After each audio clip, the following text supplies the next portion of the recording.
Mama ifoida azanga maniseka ifoida kuti sini mamva. Ndingadanda ifoida kuti sini mamva azanga manisala.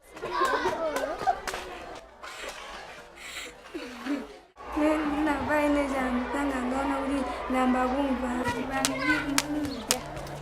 Ndi mamba apisaka mawerenga inisini mawerenga.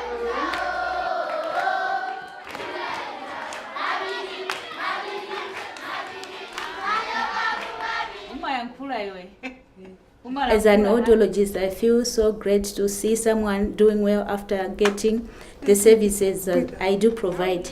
I feel honored to be one of the first Malawian audiologists who have been trained by the sound seekers to the master's level. And this is a privilege not only to me as Mwanaisha, but also to the country Malawi, because I'll be acting as a role model to the young ladies.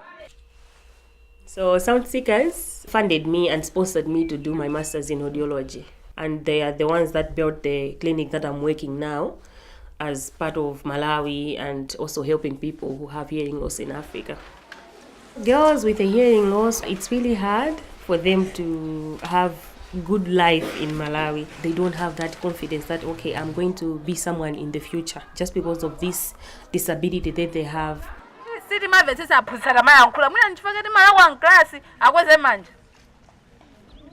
So we are changing mindset of people. We are doing hearing loss awareness and also ear health in churches and schools.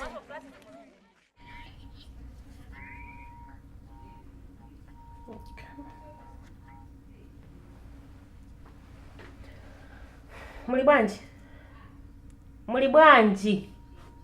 Buno gayu. Tiri bwino. Mapozira kuti. Ngumbe. It's so great, you know. It's something that always keeps me going every day because I have in mind that I'm helping someone to communicate better. I help a person to have an impact on their life so that they can hear again. Ndipo atadizidwa anajamangwana ofuna kulandia zipangizo zomvera mwezi wa Malawi kubwera. We started outreach in May 2016, and since then we've given a lot of people living in more rural parts of the country access to healthcare. A lot of people don't have the ability to travel to the hospital. It can be quite expensive, and also it can take up an entire day as the transport system isn't well developed. So we take our Land Cruiser, we take our trailer, which has 2 sound booths built into it. So we go out to schools and health centers and district hospitals to provide the audiology service. Everything's done free of charge.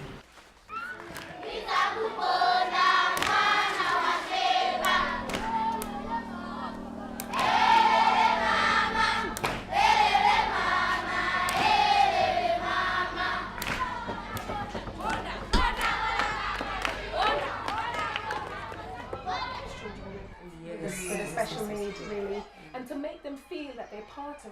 I'm here in Malawi to train 90 special needs teachers in deaf education and deaf awareness. Well, I think it's really important for sound seekers to do an educational element to the project to complement the work that has been done on the health side.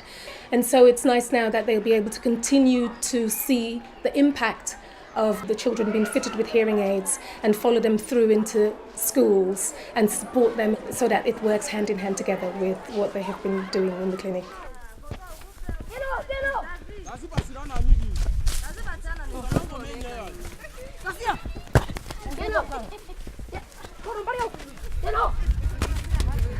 Kasi folo mwina kuliza maulendo kwa na 7. Madoro kwa mkunga mwina nkula jonjo samamva pokapoka wachite kumugwedeza. Awo mwina zaka zitatu zavitazo. Basi inu ya kuchipatala mwina bwa pa kliniki nakeli yapo.